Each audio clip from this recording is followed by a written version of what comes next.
Former President George W. Bush said to be putting his 2 cents in the race for the White House, reportedly unloading on Senator Ted Cruz over the weekend. One person at an event for donors telling Politico.com, President Bush said, quote, "I just don't like the guy." He said he found it opportunistic that Cruz was sucking up to Trump and just expecting all of his support to come to him in the end. The tenor of what he said about the other candidates was really pretty pleasant until he got to Cruz, end quote. Carl Rose, a former senior advisor, deputy chief of staff to President Bush, and a Fox News contributor. And Carl, good morning to you. Morning, Hammer. So some bad blood we need to know about this, Rove?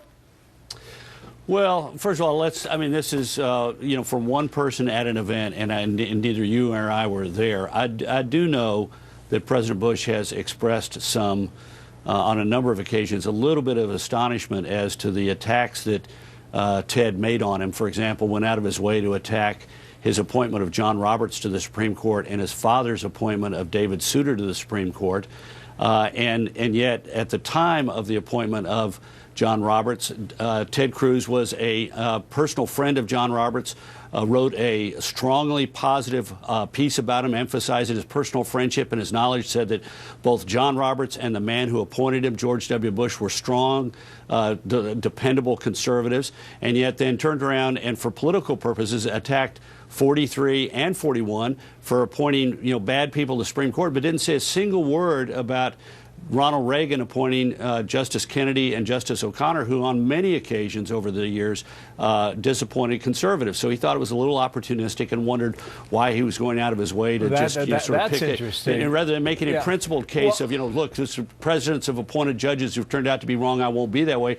He took 2 men whose last name was Bush and said they each appointed a bad person, and then was quiet about somebody who'd appointed 2 people. I think what's significant about that, Cruz has argued 9 cases before the U.S. Supreme Court. That's right in his wheelhouse. He wrote a book in Rip 43 on his record, his foreign policy, arguments against bigger government, new entitlement programs. Well, let's take that for just a moment. He attacked him on spending. President Bush had the spending to GDP ratio, which is a way to look at the overall size of the government, was 19.6% during the Bush years, despite the fact we had a war and major disasters, and that is lower than the post-World War II average. The deficits ran 2% of GDP. President Obama, his deficits have been running more than twice that much. The debt was, over the course of the Bush years, was equal to 36% of GDP. Today, it's 74% of GDP. So, President Bush came into office, took discretionary domestic spending, cut its growth rate in half in his first budget, cut it in half again, cut it again his third year, and then flatlined it less than inflation for the remaining 4 years of his term in office. And yet Cruz comes out and attacks him.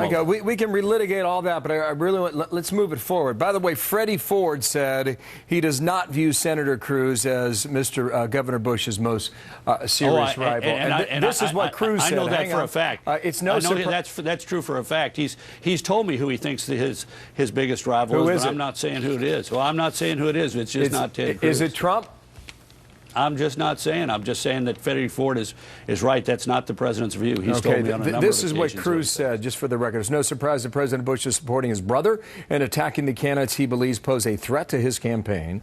I have no intention of reciprocating. I met my wife Heidi working in his campaign, so I will always be grateful to him. There's also a suggestion that 43 is not happy with Cruz because he's sucking up to Trump. Is there truth to that? Well, first of all, let me say I think that's generous of Ted to say he's not going to reciprocate. I wondered what he did when he launched a set of unprovoked attacks on President Bush over Justice Roberts and over spending. So I'm glad he won't reciprocate, and I'm glad he met his wife during the campaign. I wish he had that same sense of generosity before he began to attack the president gratuitously. Is he bruised about the Trump attacks on his record and, in turn, his brother Jeb? Well, look, President Bush is mystified. I think that's the right word to say, that Donald Trump, here's a guy who called for the impeachment of President George W. Bush, criticized Nancy Pelosi in 2007 for not doing enough to remove the Republican president from office. And so, I think there's a little bit of mystification in Dallas as to, Donald Trump's conservative credentials and here's a guy who says Bush was responsible for 9/11. He repeats statements that are simply not true. He says Bush lied about the presence of WMD in Iraq. That is an absolute lie. He says George Tenet knew about the attack in advance. He said that Saturday in the Washington Post. That is simply not true. Yeah. And now he's saying, well, I knew that the attack was coming because I wrote about it in my book. Look, after the Al-Qaeda was the master, Al-Qaeda was behind the first attack on the World Trade Center. Al-Qaeda was behind the attack on the embassies in East Africa. Al-Qaeda was behind the attack on the USS Cole.